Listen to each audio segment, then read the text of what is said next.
গৌৰৱ গগৈৰ ভোটে খেদিছে মুখ্যমন্ত্ৰী হিমন্ত বিশ্ব শৰ্মাক। টোপনিৰ পৰা উচপি উঠে মুখ্যমন্ত্ৰীয়ে। সাংসদ ৰকিবুল হুছেইন। কংগ্ৰেছৰ চাহটোকে বাঘ দেখা হৈছে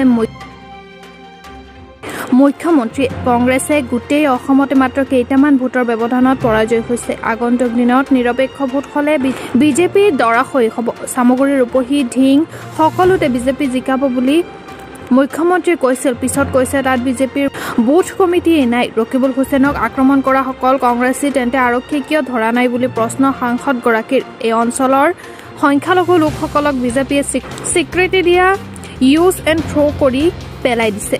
আনফালে বিধায়ক নুৰুল হুদাই ভাষণত উল্লেখ কৰে যে হত্যাকাৰী, ড্ৰাগছ ব্যৱসায়ী, চোৰ ডকাইতৰ দ্বাৰা সন্ত্ৰাসৰ সৃষ্টি কৰা বিজেপি অগপক পৰাভূত কৰি ৰাইজে কংগ্ৰেছক জয়ী কৰোৱাইছে। নগাঁও জিলা প্ৰশাসনক ধন্যবাদ জ্ঞাপন কৰে বিধায়ক নুৰুল হুদাই নিৰপেক্ষতাভাৱে ভোট গণনা সম্পন্ন কৰাৰ বাবে। ৰূপহীহাটৰ নতুন বজাৰত সদ্য সমাপ্ত পঞ্চায়ত নিৰ্বাচনত কংগ্ৰেছৰ পৰা নিৰ্বাচিত হোৱা প্ৰতিনিধিসকলক সম্বৰ্ধনা জ্ঞাপন কৰে সাংসদ ৰকিবুল হুছেইন আৰু বিধায়ক নুৰুল হুদাই।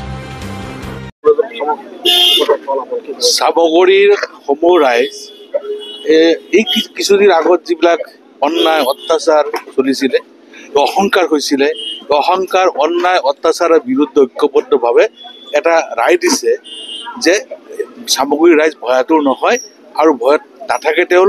তেওঁলোকে শান্তি বিচাৰে আৰু শান্তিৰ কাৰণে এটা ধৰ্মনিৰপেক্ষ শক্তিৰ প্ৰয়োজন। সেয়ে কংগ্ৰেছ সমৰ্থিত প্ৰাৰ্থীসকলক, কংগ্ৰেছে দিয়া প্ৰাৰ্থীসকলক তেওঁলোকে বিপুল ভোটত জয়যুক্ত কৰিছে। মই চামগুৰি সমষ্টিৰ সমূহ ৰাইজক, কংগ্ৰেছ কৰ্মকৰ্তাসকলৰ লগতে সমূহ ৰাইজক ধন্যবাদ আৰু কৃতজ্ঞতা জ্ঞাপন কৰিছোঁ যে তেওঁলোকে সঁচা অৰ্থত সাহসেৰে ওলাই আহি তেওঁলোকে ধৰ্মনিৰপেক্ষ শক্তিৰ পক্ষত থাকি যি ৰায় দিছে তাৰ কাৰণে পুনৰবাৰ তেওঁলোকক কৃতজ্ঞতা জ্ঞাপন কৰিছোঁ। মুখ্যমন্ত্ৰীয়ে কৈছে যে ৰকিবুল হুছেইনক যিকেইজনে মাৰিবলৈ আহিছে সেই লোকসকল কংগ্ৰেছী লোক। কৈছিল নহয় তেওঁ কংগ্ৰেছী লোক বুলি। কংগ্ৰেছী লোক যদি তেওঁ কংগ্ৰেছৰ মানুহখিনিক আটক কিয় নকৰিলে? আৰু যদি তেওঁলোকে কৈছে ইয়াত তেওঁলোকৰ ভোট কমিটিয়ে নাই, তেওঁ নিজেই কৈছে আমাৰ ভোট কমিটিয়ে নাই, গতিকে আমাৰ ক'ত আমাৰ ইয়াত কমিটি। তাৰমানে সেই মানুহসকলক ইউজ কৰিলে, এতিয়া থ্ৰু পেলাই দিলে, ইফালেও গ'ল সিফালেও গ'ল, কংগ্ৰেছ আহিলেও গ'ল, বিজেপিয়েও তেওঁলোকক স্বীকৃতি নিদিয়ে।